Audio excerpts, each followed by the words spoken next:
Plus rapide du coup. Je vais rapidement brosser mon parcours, hein, mais moi je viens des musiques actuelles, j'y suis tombée on va dire toute petite à l'âge de 14-15 ans. J'ai commencé à plutôt beaucoup fréquenter les salles de concert de mon territoire qui était la Haute-Savoie, qui reste mon territoire de cœur. Je suis désolée, non, mais ça va venir pour la Loire, Saint-Étienne, tout ça, enfin, c'est prévu, c'est dans mon contrat. Effectivement, j'ai beaucoup traîné dans les musiques actuelles, beaucoup de concerts, beaucoup de bénévolat. Ça fait, comme je le dis toujours, 25 ans que je fais bénévole un peu de partout. Et puis, j'ai voulu orienter ma carrière sur le secteur culturel. Donc, j'ai fait pas mal de missions différentes, de coordination, de chargé de production, de prod, de direction de prod. Et puis, ces dernières années, je me suis beaucoup investie aussi sur l'accompagnement des porteurs de projets, la coopération. Et sur mon dernier poste, j'étais sur le réseau professionnel Grand Bureau, qui est un réseau régional et qui avait la fonction et les missions notamment de travailler sur les questions de coopération des acteurs professionnels, l'accompagnement, la médiation, la question des publics. Donc voilà, j'ai un parcours un peu comme celui-là, je ne vais pas le développer complètement ce soir parce que ce n'est pas le sujet, mais en tout cas voilà, les musiques actuelles c'est mon esthétique de cœur, j'ai toujours baigné là-dedans, j'aime ce secteur plus que tout et c'est pour ça que j'ai voulu m'y investir pleinement et je suis très contente d'arriver au fil. C'était pas forcément dans mon parcours quelque chose de si évident que ça, mais c'est vrai que là, il y avait une vraie opportunité pour moi dans la prise de poste de cette direction d'un lieu qui est pour moi, je dois quand même le dire, assez mythique. Ce fil est mythique pour moi pour plusieurs raisons. Déjà parce que c'est un lieu très important de la ville de Saint-Étienne, c'est un lieu effectivement emblématique. C'est un lieu référent aussi en région pour ce qu'on appelle les SMAC, hein, les scènes de musique actuelle. Le fil est une SMAC. Et puis c'est un lieu aussi qui s'est fait connaître au national parce que, et Clément l'a évoqué tout à l'heure, une création qui s'est faite par le biais d'un collectif en fait, associatif. Et pour ça, ça a toujours été reconnu et un fonctionnement et voilà, une salle qui existe, qui fonctionne et qui s'est très bien implantée sur son territoire. Donc pour moi, c'était un vrai défi. Et puis surtout un défi de le prendre dans une période où la crise est passée par là. On a vécu tous, acteurs de la culture et évidemment des musiques actuelles, une période très très particulière avec des lieux totalement fermés. On n'avait jamais connu ça. Ça a été extrêmement fort, rude, il faut le dire aussi, pour tous les gens qui bossent là-dedans depuis des années. Et pour moi, prendre le lieu, c'était un défi. Et j'avais envie de le relever parce que je me suis dit, on ne va pas reprendre le même logiciel, on ne va pas refaire pareil, c'est pas possible. Il faut qu'on se questionne. Et pour moi, l'une des premières questions, et vous le verrez, on va beaucoup en parler ce soir, c'est la question des publics. On va se questionner sur les publics beaucoup et on va surtout essayer, comme disait Simon, de les faire revenir massivement dans nos lieux sur tous les types d'actions qu'on est en train de reconstruire. Et ça, pour nous, le public, il va être au centre parce qu'il est hyper important qu'il revienne et qu'il reprenne goût au vivant, au spectacle vivant. Parce que là, il a beaucoup vécu à distance, via des écrans, et il faut absolument qu'on retourne dans une logique de voir des gens sur scène. Et voilà, donc pour moi, c'est ce défi-là. Ce qu'il faut quand même dire, ce qui est important à dire quand même ce soir, c'est que le fil, il ne s'est jamais arrêté. C'est que même s'il y a eu une fermeture du lieu pour les publics, le fil a décidé de ne pas s'arrêter. Et pour moi, là aussi, ça fait partie de ces lieux qui ne se sont pas arrêtés. Il y a des lieux qui ont fermé leurs portes pendant un long moment. Mais le fil a décidé, son équipe, tous ceux qui constituaient ce projet ont décidé de ne pas fermer les portes totalement et de se dire on va continuer à faire des choses. Donc il y a beaucoup de choses qui ont été faites pendant ces 18 mois de crise. Donc je vais vous les reciter parce que c'est important de voir tout ce qui a été fait. C'est vrai que moi j'étais toujours impressionnée à distance de voir tout ce qui continuait à se faire. Alors il y a un gros volet qui a été mis en place, qui avait déjà été initié avant la crise, qui est le volet de la vidéo, du numérique, du streaming. C'était déjà en place, mais pendant toute cette période de crise, vous l'avez vu, ça a explosé à l'échelle nationale, beaucoup de vidéos partout. Et du coup, il y a un vrai choix qui a été fait par le fil de mettre en place notamment des captations en condition de live pour les artistes, pour vraiment leur permettre aux artistes à la fois d'être diffusés, de continuer aussi à faire des choses dans le lieu, d'avoir des captations vidéo.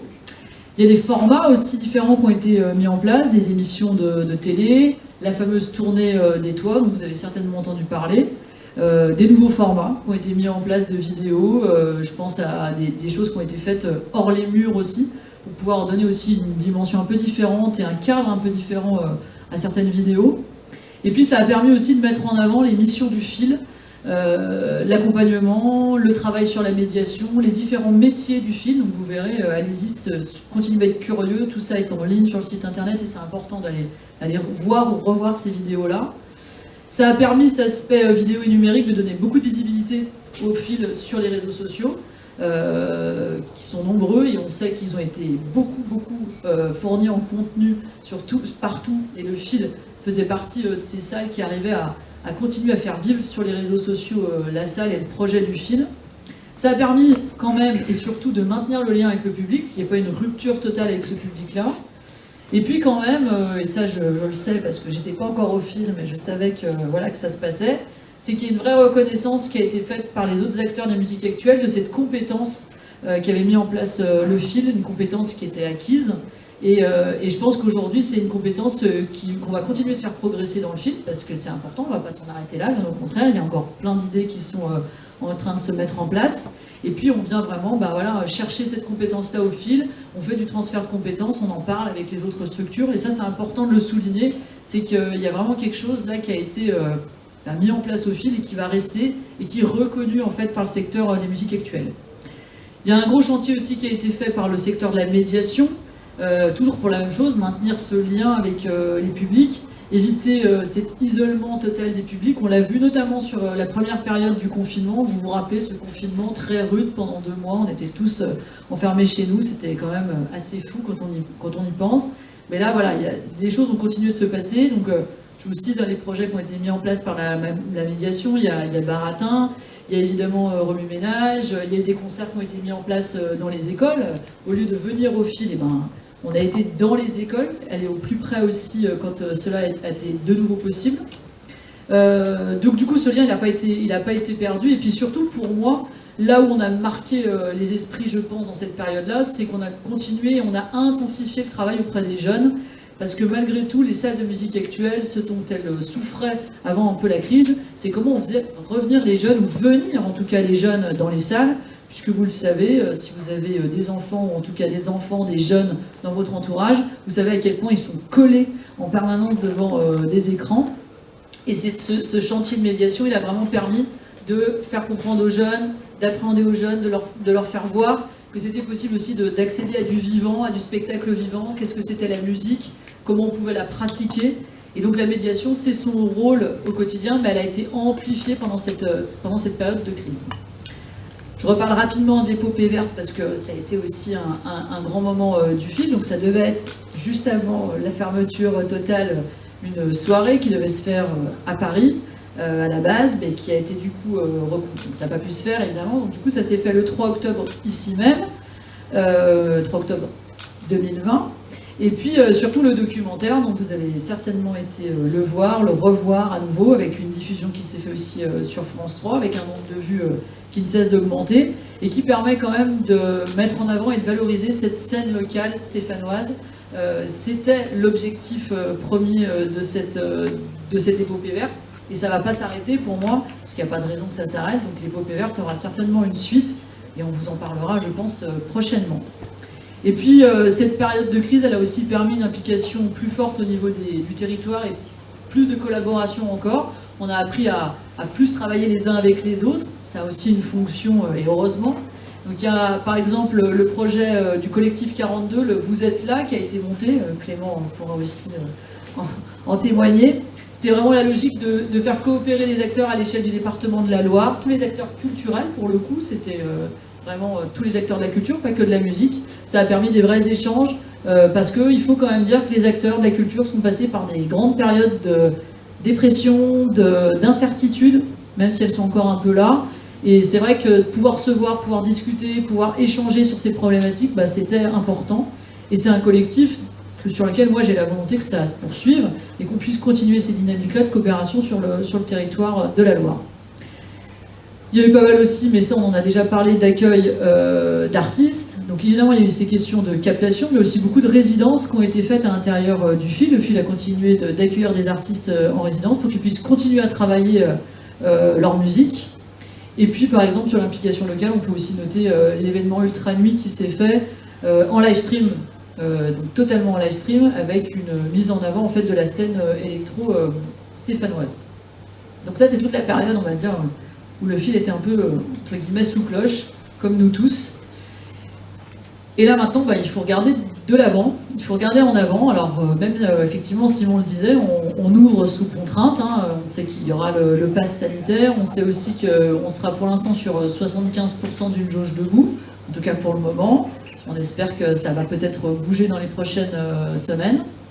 Et comme je vous le disais tout à l'heure, l'important ça va être de remettre le lieu de vie au centre et puis surtout le public au centre. Il va falloir que le public revienne dans le fil. Et pour ça, il faut vraiment qu'il identifie le fil comme un lieu de vie, comme un lieu ouvert, comme un lieu sur lequel, évidemment, je peux venir y voir des concerts, mais aussi plein d'autres choses. Donc, vous verrez, il y a une présentation qui va être faite par Marie-Lou et puis par Mathieu après sur toute la programmation. Max interviendra aussi pour nous dire aussi les grands temps forts de la médiation, notamment avec Looping, je crois. Et Max, ce que tu nous présenteras, j'en ai pas parlé tout à l'heure, c'est important de reparler de ce projet-là. Moi, j'ai décidé à mon arrivée aussi de dire que c'était important, et puis c'est important évidemment pour moi de manière très égoïste, et pourtant je le suis rarement, mais aussi pour toute l'équipe, mais aussi pour le projet lui-même, de mieux connaître les publics du fil. Donc on va mettre en place une étude des publics assez approfondie pour savoir qui sont les publics du fil, qui venaient avant, et qui va venir à partir de maintenant, et comment on fait en fait pour activer les leviers, pour avoir des nouveaux publics aussi qui rentrent dans cette salle, pour toutes les activités qu'on y mène. L'importance aussi de reprendre aujourd'hui, et de reprendre de manière assez importante, c'est aussi pour toutes les équipes, toutes les ressources, je dis humaines de ce projet-là. Évidemment, il y a les salariés permanents, il y a les intermittents, il y a les bénévoles. C'est important de reprendre un rythme, tout simplement parce que toutes ces personnes-là, ils sont là parce que le fil, pour eux, ça a un sens. Et je vous jure que quand vous êtes fermé longtemps, le sens, on le cherche. Et je pense que là, ils vont retrouver enfin le sens premier du fil, c'est faire vivre la musique sous toutes ses formes. Et ça, pour le coup, je trouve que ça va être un grand moment de pouvoir tous se retrouver. On est déjà là ce soir et c'est déjà assez chouette.